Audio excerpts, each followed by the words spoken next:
Welcome everybody to the A Little Less Fear podcast. I'm your host for the show, Dr. Lino Martinez. Oh yeah.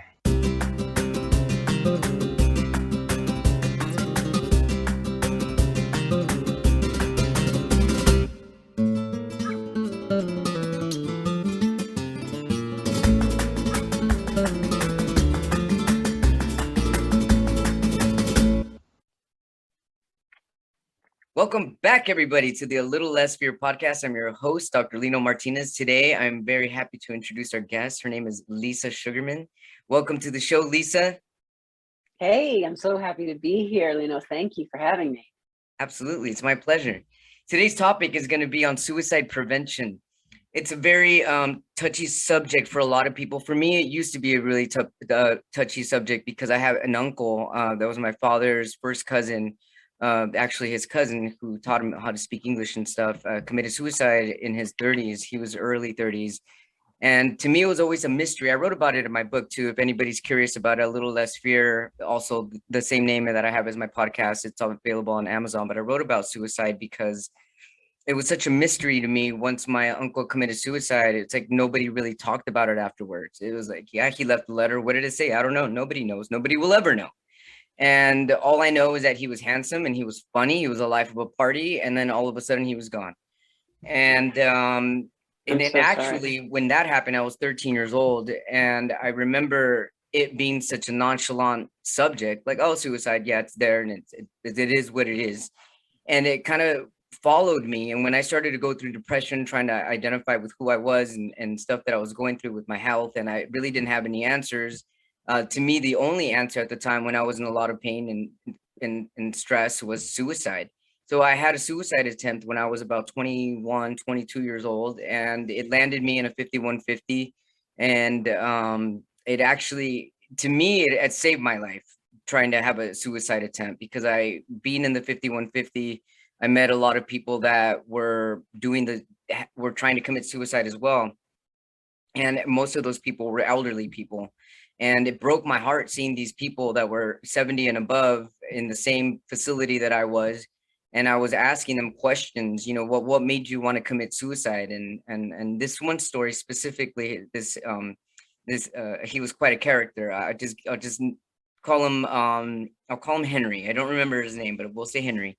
Henry was in his 90s and he had slit his wrist twice and he had stitches and he was in a wheelchair. And I remember one time at lunch, during our little lunch break that we had, I asked Henry, what happened? Why are you here? And he, quit quivering, this old man with the sagging eyes. And he's telling me that he tried to commit suicide. And I said, well, why? And I remember at that point, at that moment, I was so involved into why I wanted to know his story that I forgot why I was there. And Yeah, I was, yeah. yeah, and I was talking to Henry. He said, well, I lost my son. I lost my wife. I lost everything I had. I used to be a millionaire. He goes, I'm in a wheelchair now. He goes, tell me what's my reason for living? I've tried everything. And I had no answer for him. I sat there and I Yeah. just stared at and looked at his sagging eyes, his blue eyes that were almost gray at that moment now. At that time, and I was looking at him and I was like, well, you got to do things you haven't done. And he's like, well, I'm done everything. And I was like, and so I started naming things. Have you done this? He goes, yep, this. And I was like, what about art? And he goes, I've never been a good artist. And I was like, well, guess what? I'm not a good artist. So let's not be good artists together. So I pulled out this poster and we both started coloring. And he goes, well, what should we draw? And I was like, an hourglass. So we were drawing hourglasses. And in the middle of the drawing, he asked me, well, why are you here? And that's when I stopped. And I was like, oh my goodness, I have the same answer. But here I am, 21 years old. Like, what this Yeah. I felt ridiculous at that moment. And then I was like, well, Henry, I try to take my life too. And he gave me the saddest eyes. His eyes already look sad. Now he really looked deep into my soul. And I looked down in shame. And then he just said, why are you doing this? He's like, you have your whole life ahead of you. And I just remember thinking, and I had a knot in my throat, and I was like, I got to change my life. And it was that night that I started writing because I'm a writer and I started writing a lot of poetry and I started realizing I was like, well, what am I doing with my life? And I'm getting my master's degree. I'm not happy here. Let's change my life. And I remember seeing a lot of psychiatrists while I was in the 5150, and these psychiatrists, I was like, what are they doing? They're just coming to talk to me and they're doctors. I can do that. So I started right away. I was like, well, I'm going to change my profession. I'm going to be a psychologist. I'm going to get my doctorate in psychology. And that's exactly what I did. So to me, actually, a suicide attempt saved my life. And it took me on the journey that I am today, that I'm on today, which is helping people. And I'm not doing psychology one-on-one because I personally don't feel comfortable charging people for therapy. I feel that it should be free, and it's not free, and it can be very expensive. And some people, and sometimes it's $200 out of pocket. That's crazy. So I give my information for free as a podcast, and I love it because we all get together and we all get to shine bright together and keep on living. And that's just my motto: keep on living, keep on going. But not everybody has this story, and getting here. And I'm sorry, I know this interview is we're gonna get to your interview, but I have a lot to share when it comes to suicide. Take your time, share away. So when I was getting my master's degree, I was working at a rehab, at a dual diagnosis rehab, and I was seeing a lot of patients there. And within the 5 years that I was working there, I seen patients 3 times a week. For some of them that were there for like 6 months because they've got dual diagnosis problems with addiction and stuff. 5 patients out of the times that I was there committed suicide, and it was depressing me. And I started to feel like I don't want to do this because I'm not feeling like I'm making a difference. What can I do to make a difference? There's a lot of energy that's sparking inside me, and I need to share my passion and people that feel the same way. And so here I am coming across you, which is not by coincidence. Nothing is a coincidence. We are all on each other's paths for a reason, and it's here to lift each other up and to help us. And here you are saying that you're passionate about suicide. So welcome, and thank you so much for being open to talk about such a sensitive subject. Yeah, of course, of course. Tell our listeners. At the same time that I'm obviously sorry that you had those experiences. Like you said, those experiences unlocked something, put you on a different path, brought you to where you are now. And that's such a powerful experience. And it's because of the power of that experience that you're so driven now to reach to other people and to impact other people. And I had my own watershed moment in my own life. And I know you and I were chatting a little bit before we started recording. And I mean, by trade, I'm also a writer. I write parenting books. I write a syndicated column called "It Is What It Is." That's just about kind of work-life balance and for sure family and everything from fitness to our mental health. But I'm also on the radio and I do all these different things, and I, like you, was kind of tracking in one direction for many, many years, doing all these things that all kind of jive together under the big umbrella of parenting and making families happy. And I had an experience. So I lost my dad, like you and I were chatting about earlier. I lost my dad when I was 10 years old.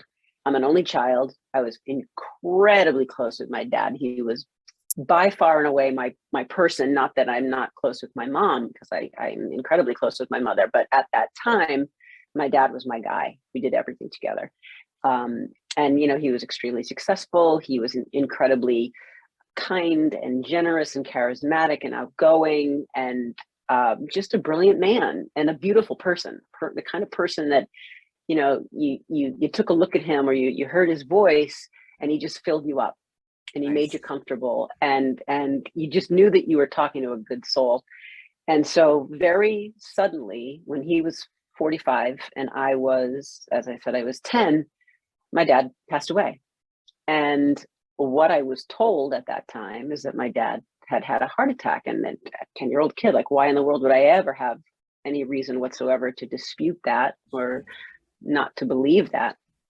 So I kind of went through my life, and there was nothing that I could point to contradict that. It wasn't like he was having depressive episodes or he had was hospitalized, or there was nothing. So I took it at face value. It was what it was. And that's kind of the narrative that I had my entire life until I was in my mid 40s when it's a really long story, but the gist of it is I bumped into a family member who I hadn't seen for a while. And she asked me about our kids. I have a 21 and a 24-year-old daughter, both daughters. And the conversation went from just being very innocuous, like, hey, what's going on? Let's catch up, to all of a sudden her asking me if my children had the same mental illness that my father had. And I was like, what the hell are you talking about? Like, what mental illness? Because it was nothing that was ever discussed. It was nothing I was ever aware of. And so it just kind of sat with me. And ultimately I ended up having a conversation with my mom, who is very much now my person.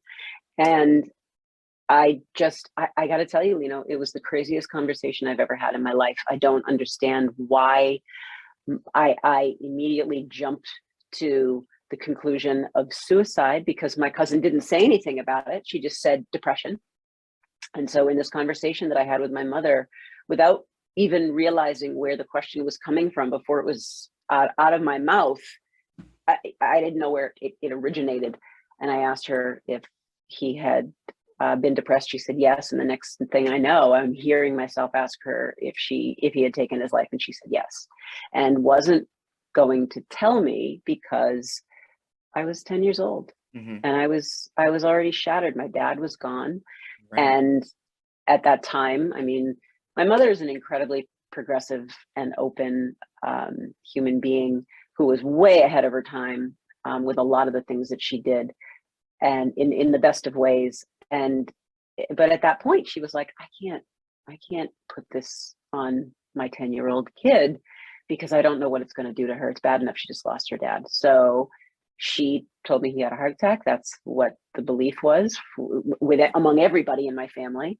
And I became a young adult, and she was like, I'm not going to tell her now. She's going to high school, or she's going to college, and then she's getting married. And now I'm fully involved in my life. And So what's the point? You asked her why didn't you tell me? And then she started explaining to you why, or yeah, I mean, and it wasn't even me asking her, like, why didn't you tell me? I've never once had a single moment's worth of anger or frustration or disappointment in the fact that she chose to keep that from me, because I completely understand especially why being she a did mother it. of two. Yeah. Yeah, mother of two daughters. And I mean, I was 10 years old, and I mean, my life just imploded when my father died. And that would have, I don't know if I could have handled it. I really don't know what that would have done to me if I had known at that time that he had taken his life. So she made the call. It was a game time decision. And I actually then and now am just nothing but grateful that she kind of took that hit from me. And, she was completely honest. And she said all the things that I just said to you about, this was where you were in your life, and I didn't want to lay that on you. And then you were here and there and at all these different stages, and I didn't want to dump that on you. And but finding out was, it sounds so strange to say it, but I think you'll probably understand, it was such a gift to find that out, because there were things about myself, the way that I'm wired emotionally. Like, it's always been a big joke. My husband and I have this big joke about my emotional wiring is like super exposed. Like, how wires have that little coating? Mine have zero. So I like feel all the vibrations, the good and the bad, all the time. Always have. I was just about to say, she took it out of my mouth. I have always been a very, very, very passionate empath. And I just understood that I had kind of a different emotional makeup, than most people did. And I wondered about it. I was curious about it. I at times was very concerned about it, because it's heavy. It's heavy shit when you're really always so affected by everything. So it really kind of helped me to understand, kind of how the genetic cocktail mixed up maybe a little bit inside me, and that maybe I wasn't where my father was.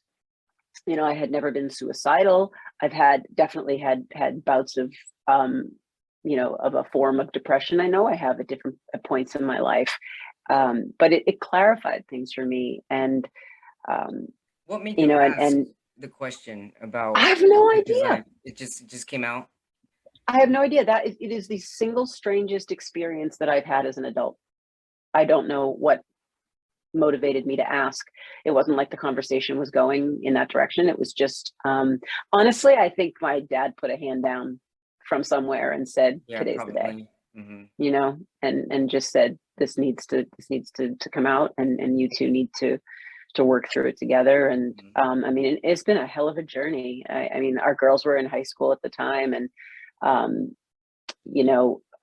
both have had definite issues with anxiety and or depression. And both been, very active um, in their own work on themselves um, to navigate that. And so I finally, when I got to a point where because I re-grieved my dad's death from day one all over again through a completely different lens. And after I had done that, I would cry myself to sleep for 3 years. And my husband, Dave, and my mom were the only ones that knew. And my kids had no idea. And finally I was like, okay, like I'm at this point now where I've reconciled, I've forgiven, I've moved past, I have this understanding that it was an illness. And that was the thing, like there was a big piece here that I haven't even shared with you yet that I really had to overcome. And that was my own internal belief.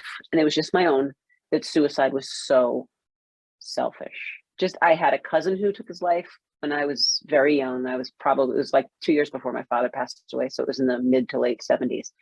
And like, it always felt like a very selfish thing to me. And it wasn't until I found out about my dad and really started to read everything and watch everything and listen to everything that I could about mental health and suicide prevention and awareness and kind of the mindset that someone is in, and the fact that it's an illness. It's an illness like a heart condition or like cancer or like, Right. and it needs to be treated in the same way. And that was a watershed moment for me, that like put all the pieces together and allowed me, once I kind of reconciled with that, like it just put me in a completely different lane.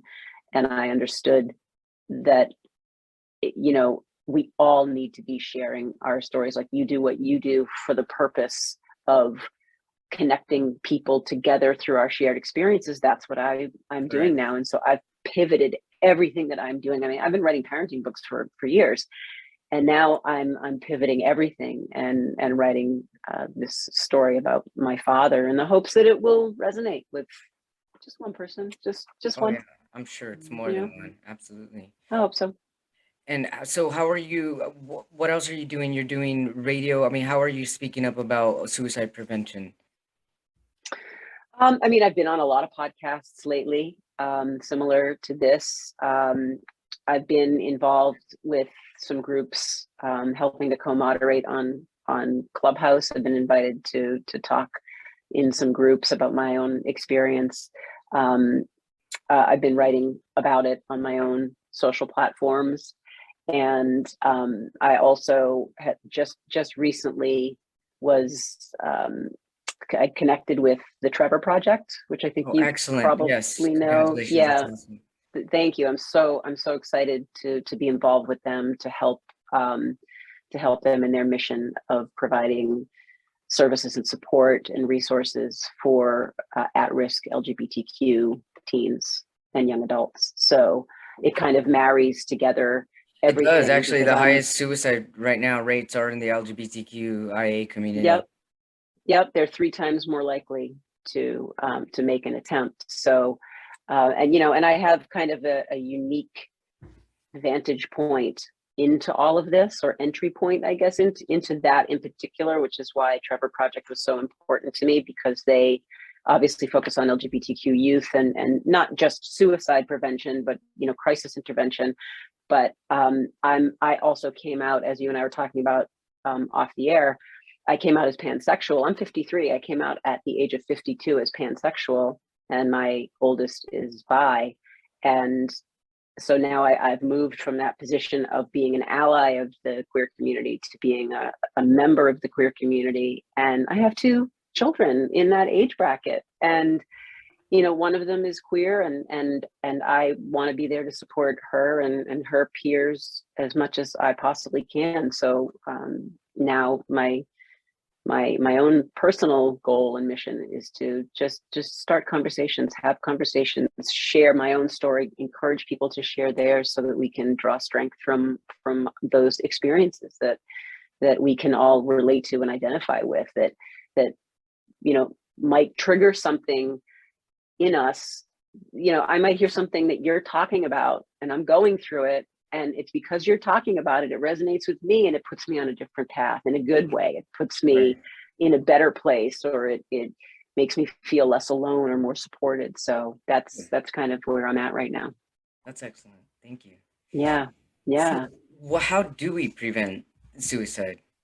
I recently on Twitter I saw this article. This was like a couple weeks ago, where this 13-year-old boy was being bullied, and apparently he didn't put up a fight, and he came home one day with a black eye, beat up, and 2 days later his sisters found him hung in his closet, and he was 13 years old, and he looks younger. I mean, in the picture, he looks like a 9-year-old, and it just breaks my heart. I mean, it doesn't matter who it is or whatever, but just how do parents even prevent that? I mean, your son comes, he's being bullied, and it's like you really you don't know what's going on in his mind, and why would he choose, or why would anyone choose to just end their life for being Yeah. bullied? I really don't know. Nobody knows. I don't know. I just know that it's super duper heartbreaking, especially for the family to find their little boy like that. And my heart goes to all of them. And I just wonder, how do we prevent this stuff?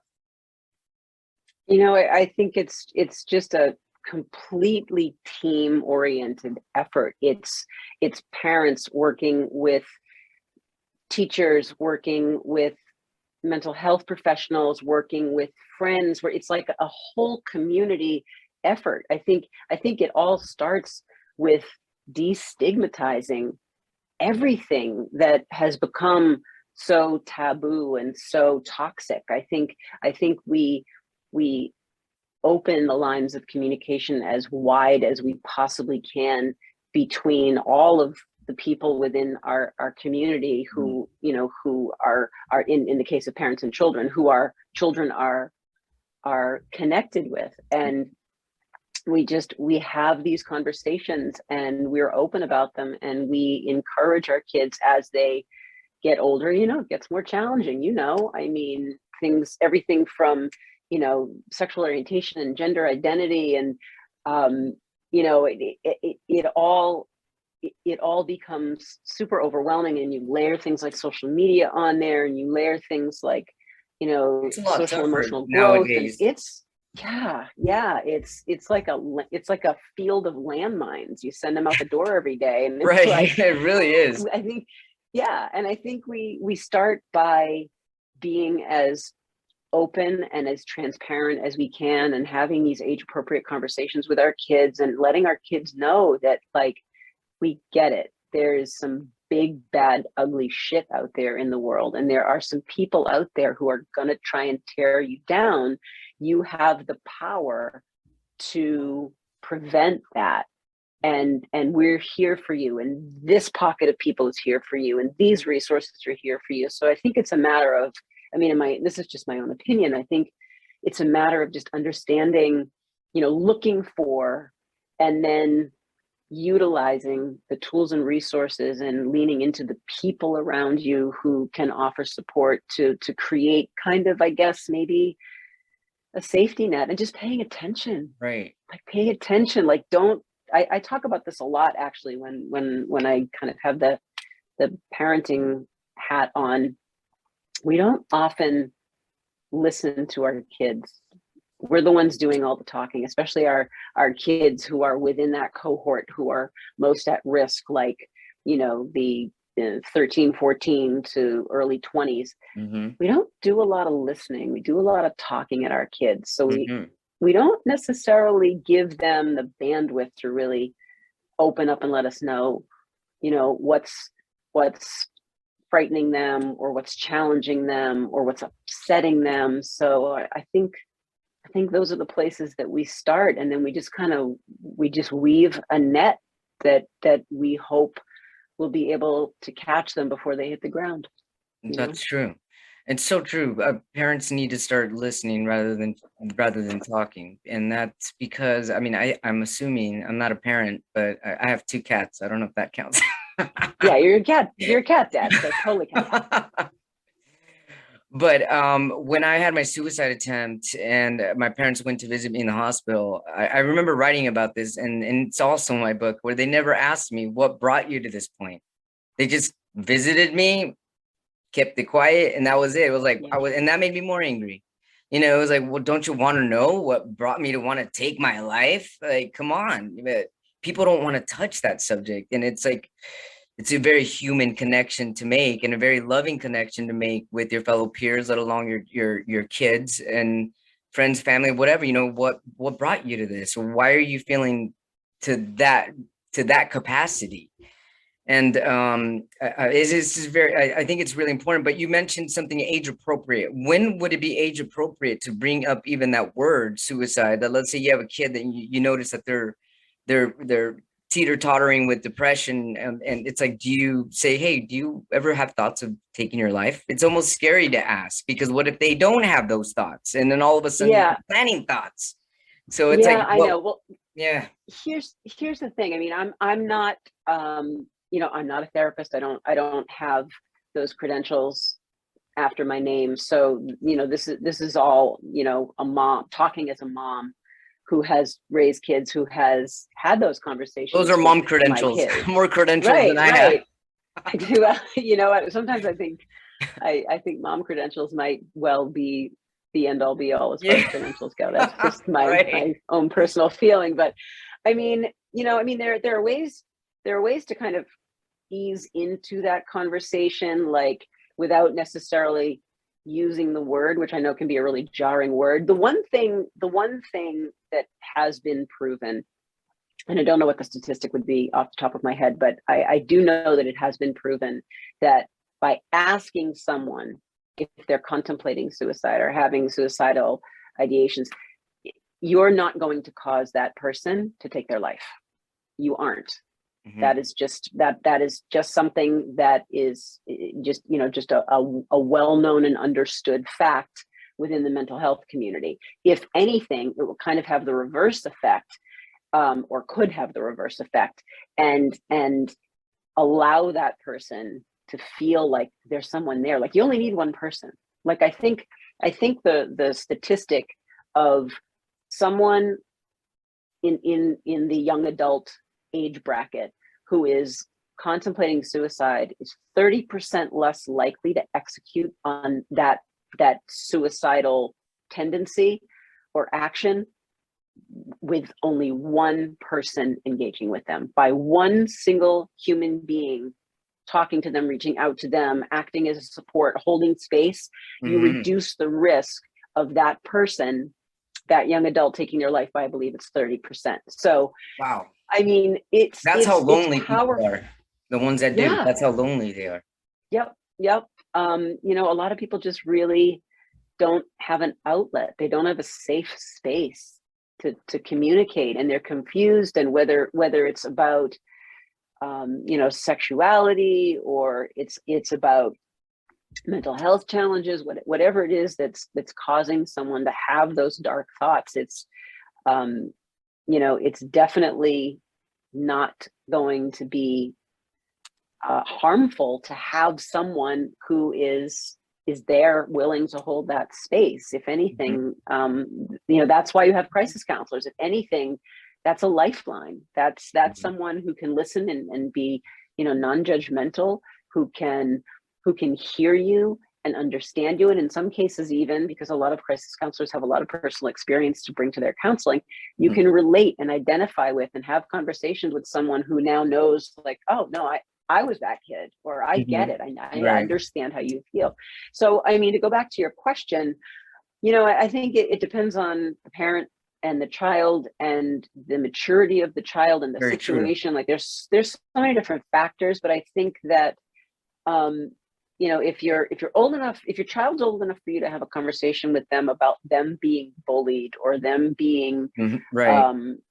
somehow torn down, or being anxious or feeling depressed, then you definitely can have a conversation about, like, well, how is that making you feel? Like, Yeah. and let them, kind of some prompting questions, which might help you siphon through what they're feeling to get to that answer. Like, Right. yes, they are having those thoughts, or maybe no, they're not having those thoughts. I mean, in a lot of cases, I certainly, if you've got kids in junior high or high school age, I would say absolutely could have those conversations with those kids. Oh yeah, definitely.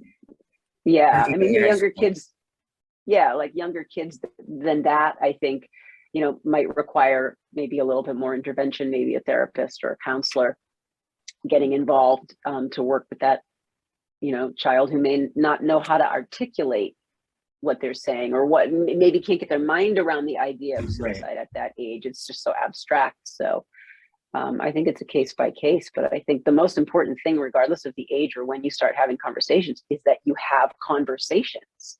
You have Absolutely. some kind of conversation, and that's the thing. It's like, we've got to be, it's like that umbilical cord analogy. Everybody always jokes like, oh, my umbilical cord never got cut. I was so close to my kids. But like, we have to have our pulse on our kids and have to ask the questions and not be afraid to hear the answers, because I gotta be honest with you, like, you're gonna hear some stuff you don't want to hear Oh, I'm at some sure. point along the way. And we just have to be open and patient and receptive and and Non-judgmental. kind of non-judgmental and ready to to do whatever it is that maybe our child needs us to do. I mean, that's part of the job, What about adults? So, I mean, like right now you're telling me about your father, he was 45. And then I think about Anthony Bourdain and his daughter was like 8,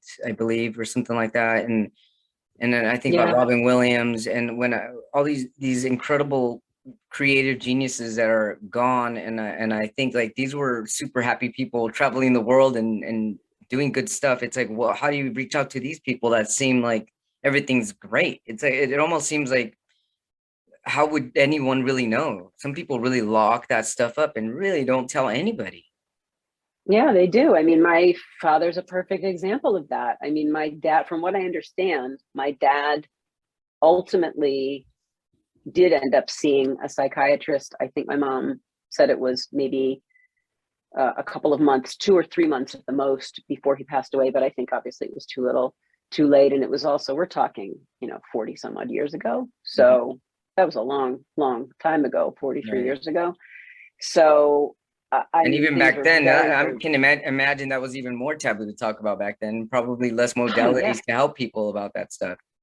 yeah, far fewer. And and you put you layer the stigma on top of that, and the fact that it was just so underground that there was such a shame factor associated with it. And my dad's family um had a tremendous amount, had and still has a tremendous amount of mental illness, like serious mental illness in their kind of genetic pool.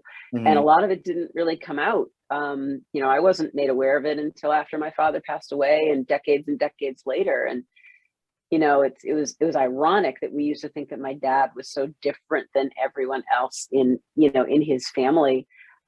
He was kind of that bright light that was so different and so loving and open and driven and charming. And who knew he was ultimately the one that was suffering the most. I mean, I know what you're saying about the Robin Williams of the world. And we actually had a really really painful loss. One of my oldest friends in the world, mine and my husband, we've almost been friends, all of us, is just as long.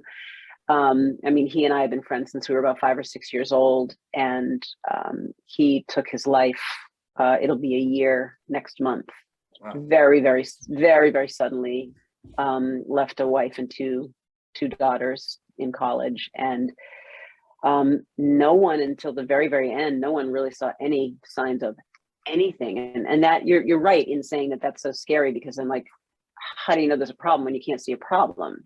Right. It's like, how do you know there's a leak in the floor if you If there's no can't water. see, if there's no water? Right. It's like, it's draining, Makes it's sense. Yeah. draining somewhere, but Right. it's not visible. So, you can't see it, you can't address it. So, um, I really, I'm not afraid to say I don't really know the answer to that question. I think it just goes Neither do back I. Yeah.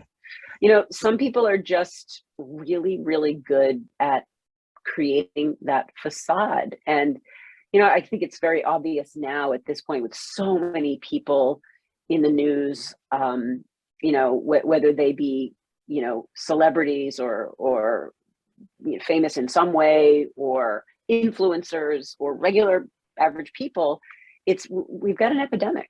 It is for sure an epidemic. It's everywhere. And I think, you look at these people who have lives that you'd be like, oh my God, what in the hell could they possibly, have going on in their life that would push them to make that decision. But the bottom line is that, mental illness doesn't discriminate. It doesn't matter what your gender is, doesn't matter, what your economic status is, doesn't matter, how old you are, like none of it matters. And, I guess, we have to have each other's backs more. We have to teach this next generation to talk and to hold space. Those two things are not mutually exclusive. They work together. We have to learn how to hold space for people, and people have to learn how to be open, learn that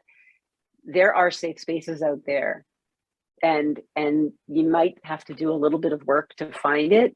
Like I'm incredibly fortunate as a human being. I have an unbelievable support system. My husband, my parents, my family. And I think back to when my oldest came out as bi. She's been out of college for a couple of years, but she was a junior in college. And it's funny, when she came out to us, she told us after that it was really her kind of reconciling with the saying it out loud part of it, and owning it and acknowledging it, like out in the real world. She was like, I wasn't worried about you guys.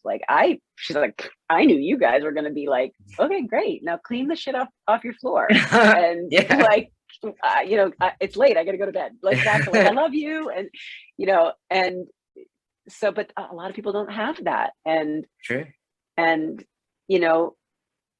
we need to be more empathetic as a people, as a world. And we also teach people self-affirmation, just tell yourself every day how much you love yourself and you accept yourself unconditionally.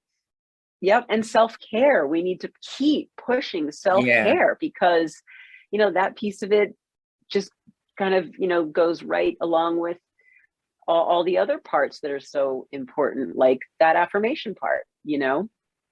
They all work hand in hand, like the communication part, like the the fitness part, the nutrition part, like all of it. Learning how to say no, and not allowing yourself to get to a point where you're underwater and you're super overwhelmed, and then you're like, well, shit, now what do I do? I'm drowning. Boundaries, like all these things. You can pile all these different things that we need to do for ourselves, one on top of the other, but we have to make that mainstream, I think, is the bottom line. All of that together. 100%. Yeah. Thanks for sharing. What an incredible, thanks for receiving. Incredible conversation. Yeah. I feel like we could talk for 3 more days. Yeah, we probably could. No. Do you have any type of a like resources or that you can send me over so I can put it on my website? Yeah, I mean, there are definitely outlets and platforms where I get a lot of my own information from, the National Alliance for Mental Illness and the American Foundation for Suicide Prevention, and again the Trevor Project. And as I said, I'm working very feverishly on my own book, which, even though it's obviously it's an anecdotally based book, there will absolutely be resources in that. That's a little further off right now and not something I have in my hands right now, but it will absolutely be packed with resources that people can leverage as they as they start and continue these conversations. That's excellent. And I love your passion on this. That's what we need. We need more passionate people. Thank you. Coming out and not being shy to talk about it. Yeah. Because you know what? All it takes is one person sharing a story that prompts someone else, and then it's a beautiful domino effect. And then all of a sudden everyone feels feels like they can share their story. And so, that's what we have to shoot for, because then Yes, nothing is absolutely. off limits. Then we're all just supporting ourselves and each other. And that's the beauty about my podcast, about this podcast, our podcast, because we're doing this together right now. Thank you so much for being a part of this show. I'll be having the resources up on the website. Everybody, sorry about that. This is Lisa Sugarman. How can we find you, Lisa, on social media? Are you out and about on social media? I am all over the place. I'm like a nomad. You can find me in a million different spots. You can find me on my website at lisasugarman.com. And you can find me on Twitter, the Lisa Sugarman. Instagram is Lisa_Sugarman. Facebook is the Lisa Sugarman. So, and my books are all over the place. They're, Barnes & Noble, Amazon, all the good stuff, all the bookstores everywhere. So Lisa Sugarman, everybody. Thank you so much for being on A Little Less for Your podcast. And I look forward to having you back on the show on LGBTQIA month. Thank you. I cannot wait. Awesome.